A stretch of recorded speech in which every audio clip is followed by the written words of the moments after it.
Welcome along. My name is Ben Stanley and I design and create paper-based working replicas of beloved Muppets, puppets, characters and creatures. So if papercraft's your thing, or if you just like what you see, I'd really appreciate it if you gave this video a thumbs up.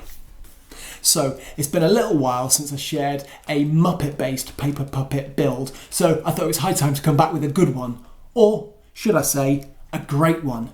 He is a fan favourite fashion icon. He is a daredevil that defies description. He is the one, and quite literally the only, Gonzo the Great. Greetings, culture lovers! Thank you so much for being here with us today, Gonzo. Really appreciate it. My pleasure.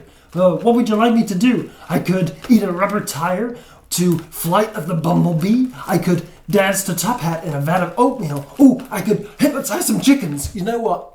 Any of those would be amazing, but there's no need, because today we're going to focus on showing everyone out there how I made you out of paper. While tied to a train track. No, just while sitting here at this table. No stunts, no daredevilry. No. That's unconventional. I like unconventional. Okay. Brilliant. Okay, well in that case, this is how I made Gonzo. Gonzo is what I like to call a 2.5D puppet, in that his head is 3-dimensional, but his body is 2-dimensional. And what we're starting with here is the main structure of the lower face, including the cheeks and nose. Once cut out, we add a bit of strengthening paper to the area where the nose meets the face.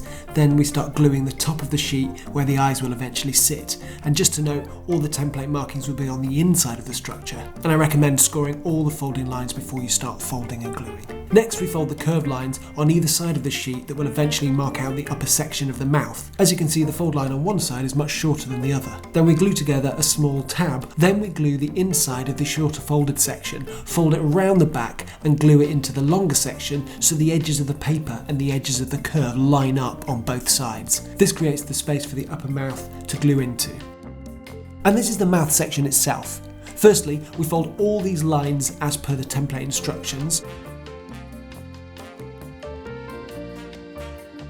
Next, we add on a few sections of colour paper to create the lower lip and inner mouth. Then to start building the shape, we glue these small tabs into the corners of the mouth, which help create the ridge of his lower mouth. Then at the very front, we glue in these tiny flaps to create the front curve of his lower lip, and then the two ends glue together, creating his receding chin line. And finally, we add on the heart-shaped tongue. Next, we're gluing the back of the upper part of the mouth, which glues onto the previous section that we created. There is a slight half-centimetre gap on the left side corner of the mouth as you're looking at it from the front, so we need to add a little bit of paper there to fill the gap. And then we glue some strengthening strips into the corners of the mouth to make sure that when you're opening and closing the mouth, it doesn't start to rip over time. Then this section here glues in at the back. When you're operating the mouth, you wrap your forefingers over the top of it and can use it to grip. And then we're onto the nose. Each of these little tabs are going to be glued, and though I'm not going to show you every bit of gluing, there are guidelines on the template showing you which bits to glue.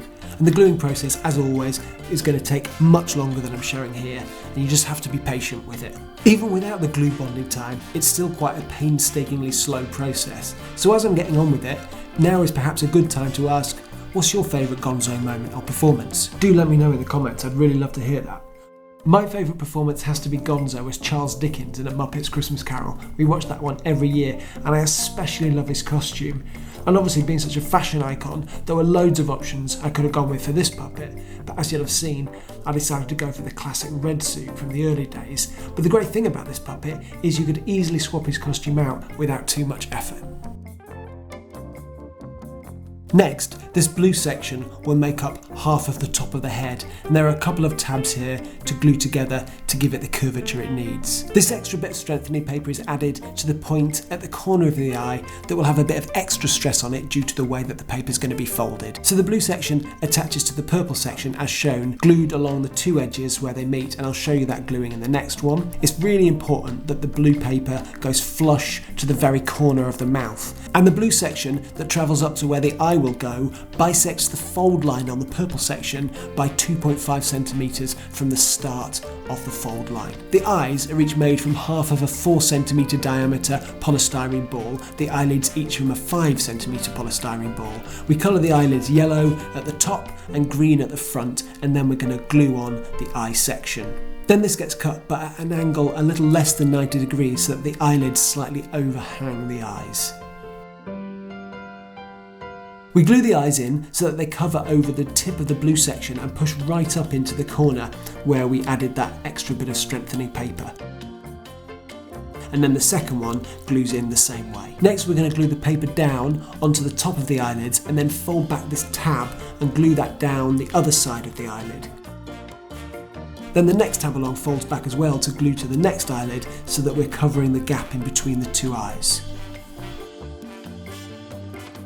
The other blue section, which you'll notice doesn't have those extra blue flaps, then glues in place over the top of the first section. It should slot quite neatly on top of the first section, with the little shallow cones or points at the back of the head snugly fitting one into the other. If they don't, you might need to undo the top one and glue it a bit further around like I've done here, or you might want to just hold off gluing that section until this point. Then you just need to cut a little bit here off the front to smooth it out. And then we'll just carefully paint the pupils, making sure they're looking in the right direction, which is pretty much straight on. Then we're on to the finishing touches. So here we're creating Gonzo's tuft of hair, which we're going to cut out and then glue onto the top of the head, and then spread out the individual hairs.